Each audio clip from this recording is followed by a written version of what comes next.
did he visit, and many were the nations with whose manners and customs he was acquainted. Moreover, he suffered much by sea while trying to save his own life and bring his men safely home. But do what he might, he could not save his men, for they perished through their own sheer folly in eating the cattle of the sun god Hyperion, so the god prevented them from ever reaching home. Tell me too about all these things, O daughter of Jove, from whatsoever source you may know them. So now, all who escaped death in battle or by shipwreck had got safely home except Ulysses, and he, though he was longing to return to his wife and country, was detained by the goddess Calypso, who had got him into a large cave and wanted to marry him. But as years went by, there came a time when the gods settled that he should go back to Ithaca. Even then, however, when he was among his own people, his troubles were not yet over. Nevertheless, all the gods had now begun to pity him except Neptune, who still persecuted him without ceasing and would not let him get home. Now Neptune had gone off to the Ethiopians, who are at the world's end and lie in two halves, the one looking west and the other east. He had gone there to accept a hecatomb of sheep and oxen, and was enjoying himself at his festival. But the other gods met in the house of Olympian Jove, and the sire of gods and men spoke first. At that moment he was thinking of Aegisthus, who had been killed by Agamemnon's son Orestes. So he said to the other gods, "See now, how men lay blame upon us gods for what is after all nothing but their own folly. Look at Aegisthus. He must needs make love to Agamemnon's wife unrighteously, and then kill Agamemnon, though he knew it would be the death of him. For I sent Mercury to warn him not to do either of these things, inasmuch as Orestes would be sure to take his revenge when he grew up and wanted to return home. Mercury told him this in all good will, but he would not listen, and now he has paid for everything in full." Then Minerva said, "Father, son of Saturn, king of kings, it served Aegisthus right, and so it would anyone else who does as he did, but Aegisthus is neither here nor there. It is for Ulysses that my heart bleeds when I think of his sufferings in that lonely sea-girt island, far away, poor man, from all his friends. It is an island covered with forest, in the very middle of the sea, and a goddess lives there, daughter of the magician Atlas, who looks after the bottom of the ocean and carries the great columns that keep heaven and earth asunder. This daughter of Atlas has got hold of poor unhappy Ulysses, and keeps trying by every kind of blandishment to make him forget his home, so that he is tired of life, and thinks of nothing but how he may once more see the smoke of his own chimneys. You, sir, take no heed of this, and yet when Ulysses was before Troy, did he not propitiate you with many a burnt sacrifice? Why then should you keep on being so angry with him?" And Jove said, "My child, what are you talking about? How can I forget Ulysses, than whom there is no more capable man on earth, nor more liberal in his offerings to the immortal gods that live in heaven? Bear in mind, however, that Neptune is still furious with Ulysses for having blinded an eye of Polyphemus, king of the Cyclopes. Polyphemus is son to Neptune by the nymph Thrusa, daughter to the sea king Phorcys. Therefore, though he will not kill Ulysses outright, he torments him by preventing him from getting home. Still, let us lay our heads together and see how we can help him to return. Neptune will then be pacified, for if we are all of a mind he can hardly stand out against us." And Minerva said, "Father, son of Saturn, king of kings, if, then, the gods now mean that Ulysses should get home, we should first send Mercury to the Ogygian island to tell Calypso that we have made up our minds and that he is to return. In the meantime, I will go to Ithaca, to put heart into Ulysses' son Telemachus. I will embolden him to call the Achaeans in assembly, and speak out to the suitors of his mother Penelope, who persist in eating up any number of his sheep and oxen. I will also conduct him to Sparta and to Pylos, to see if he can hear anything about the return of his dear father, for this will make people speak well of him." So saying, she bound on her glittering golden sandals, imperishable, with which she can fly like the wind over land or sea.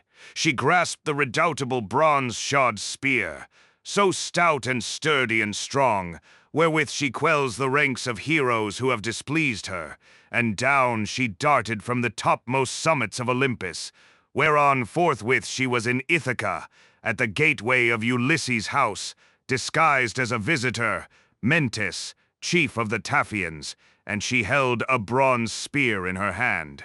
There she found the lordly suitors seated on hides of the oxen which they had killed and eaten, and playing draughts in front of the house.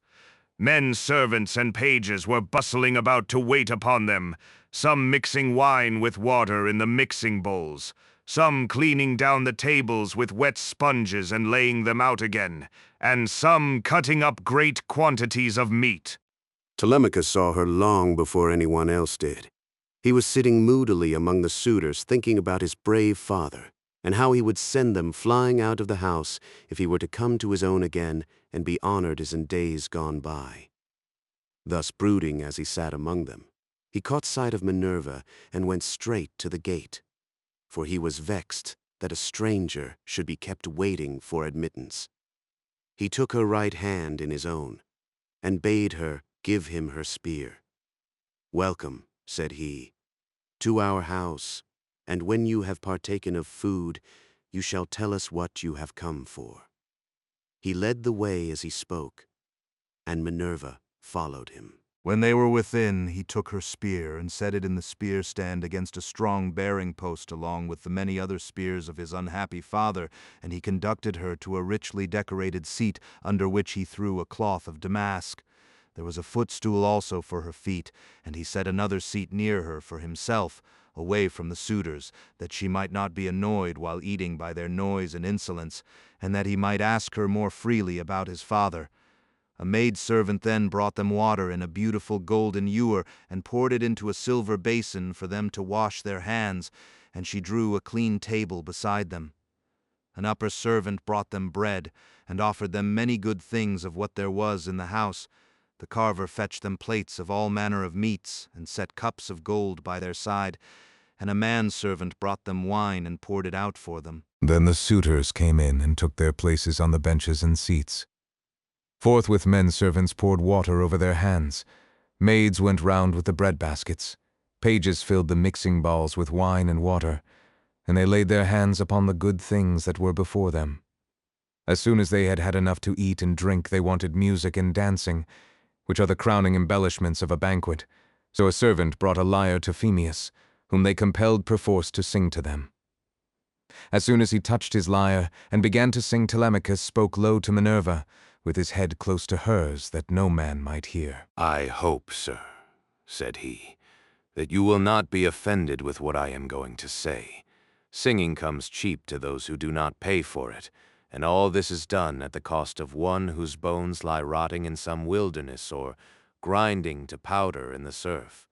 And if these men were to see my father come back to Ithaca, they would pray for longer legs rather than a longer purse, for money would not serve them.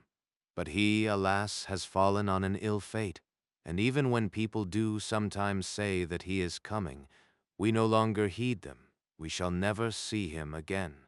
And now, sir, tell me and tell me true, who you are and where you come from. Tell me of your town and parents, what manner of ship you came in, how your crew brought you to Ithaca, and of what nation they declared themselves to be, for you cannot have come by land. Tell me also truly, for I want to know, are you a stranger to this house, or have you been here in my father's time? In the old days we had many visitors, for my father went about much himself." And Minerva answered, "I will tell you truly and particularly all about it. I am Mentes, son of Anchialus, and I am king of the Taphians. I have come here with my ship and crew, on a voyage to men of a foreign tongue, being bound for Temesa with the cargo of iron, and I shall bring back copper. As for my ship, it lies over yonder off the open country away from the town, in the harbor Rethron under the wooded mountain Neritum. Our fathers were friends before us, as old Laertes will tell you, if you will go and ask him. They say, however, that he never comes to town now, and lives by himself in the country, faring hardly, with an old woman to look after him and get his dinner for him when he comes in tired from pottering about his vineyard.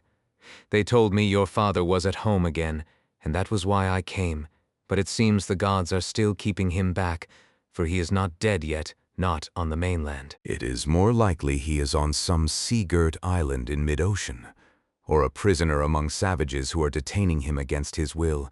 I am no prophet, and know very little about omens, but I speak as it is borne in upon me from heaven, and assure you that he will not be away much longer, for he is a man of such resource that even though he were in chains of iron, he would find some means of getting home again. But tell me, and tell me true, can Ulysses really have such a fine-looking fellow for a son? You are indeed wonderfully like him about the head and eyes, for we were close friends before he set sail for Troy, where the flower of all the Argives went also.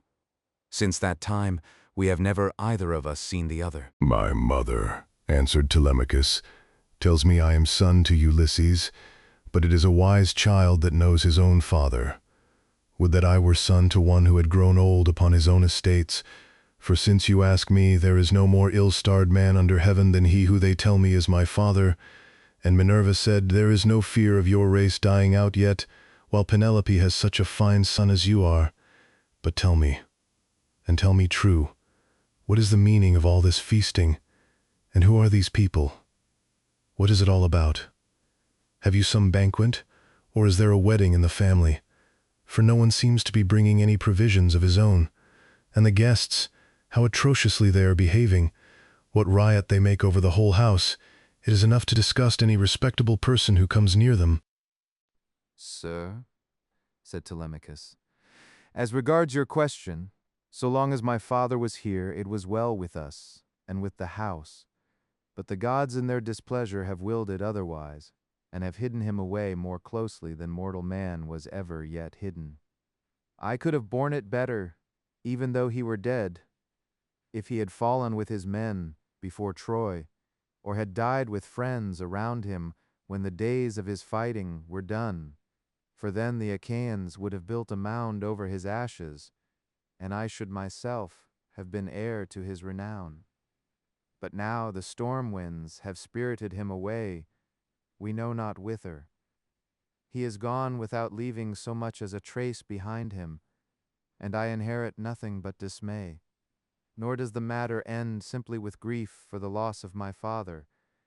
Heaven has laid sorrows upon me of yet another kind. For the chiefs from all our islands, Dulichium, Same, and the woodland island of Zacynthus, as also all the principal men of Ithaca itself, are eating up my house under the pretext of paying their court to my mother, who will neither point blank say that she will not marry, nor yet bring matters to an end. So they are making havoc of my estate, and before long will do so also with myself. Is that so? Exclaimed Minerva. Then you do indeed want Ulysses home again. Give him his helmet, shield, and a couple lances, and if he is the man he was when I first knew him in our house, drinking and making merry, he would soon lay his hands about these rascally suitors, were he to stand once more upon his own threshold. He was then coming from Ephyra, where he had been to beg poison for his arrows from Ilus, son of Marmarus. Ilus feared the ever-living gods, and would not give him any, but my father let him have some, for he was very fond of him. If Ulysses is the man he then was, these suitors will have a short shrift and a sorry wedding. But there, it rests with heaven to determine whether he is to return and take his revenge in his own house or no. I would, however, urge you to set about trying to get rid of these suitors at once. Take my advice. Call the Achaean heroes in assembly tomorrow. Lay your case before them, and call heaven to bear you witness. Bid the suitors take themselves off, each to his own place. And if your mother's mind is set on marrying again, let her go back to her father, who will find her a husband and provide her with all the marriage gifts that so dear a daughter may expect. As for yourself, let me prevail upon you to take the best ship you can get with a crew of 20 men and go in quest of your father who has so long been missing. Someone may tell you something, or, and people often hear things in this way, some heaven-sent message may direct you. First go to Pylos and ask Nestor. Thence go on to Sparta and visit Menelaus, for he got home last of all the Achaeans. If you hear that your father is alive and on his way home, you can put up with the waste these suitors will make for yet another 12 months. If on the other hand you hear of his death, come home at once, celebrate his funeral rites with all due pomp, build a barrow to his memory, and make your mother marry again. Then, having done all this, think it well over in your mind how by fair means or foul you may kill these suitors in your own house. You are too old to plead infancy any longer. Have you not heard how people are singing Orestes' praises for having killed his father's murderer Aegisthus? You are a fine, smart-looking fellow. Show your mettle then, and make yourself a name in story. Now, however, I must go back to my ship and to my crew, who will be impatient if I keep them waiting longer. Think the matter over for yourself, and remember what I have said to you. Sir, answered Telemachus, it has been very kind of you to talk to me in this way, as though I were your own son, and I will do all you tell me. I know you want to be getting on with your voyage, but stay a little longer till you have taken a bath and refreshed yourself. I will then give you a present, and you shall go on your way rejoicing. I will give you one of great beauty and value, a keepsake such as only dear friends give to one another. Minerva answered, do not try to keep me, for I would be on my way at once. As for any present you may be disposed to make me, keep it till I come again, and I will take it home with me. You shall give me a very good one, and I will give you one of no less value in return. With these words, she flew away like a bird into the air. But she had given Telemachus courage, and had made him think more than ever about his father. He felt the change, wondered at it, and knew that the stranger had been a god, so he went straight to where the suitors were sitting. Phemius was still singing, and his hearers sat wrapped in silence, as he told the sad tale of the return from Troy, and the ills Minerva had laid upon the Achaeans. Penelope, daughter of Icarius, heard his song from her room upstairs, and came down by the great staircase, not alone, but attended by 2 of her handmaids. When she reached the suitors, she stood by one of the bearing posts that supported the roof of the cloisters, with a staid maiden on either side of her. She held a veil, moreover, before her face, and was weeping bitterly. Phemius, she cried, you know many another feat of gods and heroes, such as poets love to celebrate. Sing the suitors some one of these, and let them drink their wine in silence. But seize this sad tale, for it breaks my sorrowful heart, and reminds me of my lost husband whom I mourn ever without ceasing, and whose name was great over all Hellas and Middle Argos. Mother, answered Telemachus, let the bard sing what he has a mind to. Bards do not make the ills they sing of. It is Jove, not they, who makes them, and who sends weal or woe upon mankind according to his own good pleasure. This fellow means no harm by singing the ill-fated return of the Danaans, for people always applaud the latest songs most warmly. Make up your mind to it and bear it. Ulysses is not the only man who never came back from Troy, but many another went down as well as he. Go then within the house, and busy yourself with your daily duties, your loom, your distaff, and the ordering of your servants. For speech is man's matter, and mine above all others, for it is I who am master here. She went wandering back into the house, and laid her son saying in her heart. Then, going upstairs with her handmaids into her room, she mourned her dear husband till Minerva shed sweet sleep over her eyes. But the suitors were clamorous throughout the covered cloisters, and prayed each one that he might be her bedfellow. Then Telemachus spoke, "Shameless," he cried, "and insolent suitors, let us feast at our pleasure now, and let there be no brawling, for it is a rare thing to hear a man with such a divine voice as Phemius has. But in the morning meet me in full assembly, that I may give you formal notice to depart, and feast at one another's houses, turn and turn about at your own cost. If on the other hand you choose to persist in spunging upon one man, heaven help me, but Jove shall reckon with you in full, and when you fall in my father's house, there shall be no man to avenge you." The suitors bit their lips as they heard him, and marveled at the boldness of his speech. Then Antinous, son of Eupeithes, said, "The gods seem to have given you lessons in bluster and tall talking. May Jove never grant you to be chief in Ithaca as your father was before you." Telemachus answered, "Antinous, do not chide with me, but God willing, I will be chief too if I can. Is this the worst fate you can think of for me? It is no bad thing to be a chief, for it brings both riches and honor. Still, now that Ulysses is dead, there are many great men in Ithaca, both old and young, and some other may take the lead among them.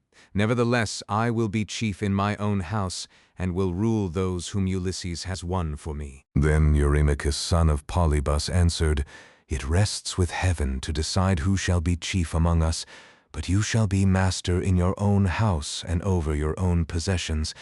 No one, while there is a man in Ithaca, shall do you violence nor rob you. And now, my good fellow, I want to know about this stranger. What country does he come from? Of what family is he, and where is his estate? Has he brought you news about the return of your father, or was he on business of his own?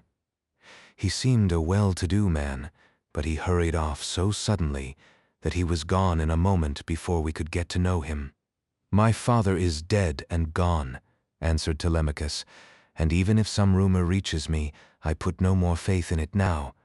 My mother does indeed sometimes send for a soothsayer and question him, but I give his prophesyings no heed. As for the stranger, he was Mentes, son of Anchialus, chief of the Taphians, an old friend of my father's.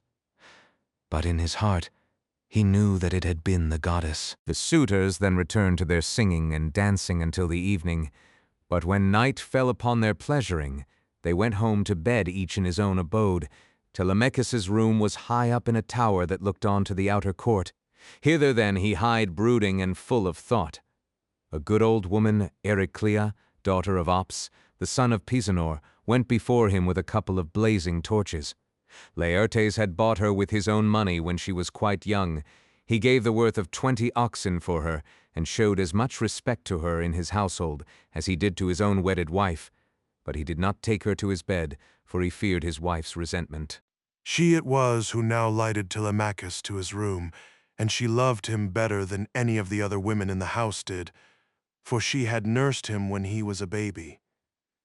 He opened the door of his bedroom and sat down upon the bed.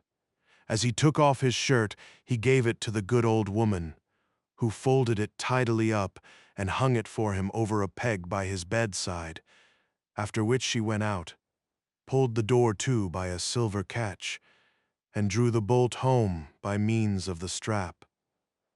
But Telemachus, as he lay covered with a woolen fleece, kept thinking all night through of his intended voyage, of the counsel that Minerva had given him. End of chapter. To be continued. Please comment, like, and subscribe if you don't want to miss the next chapter.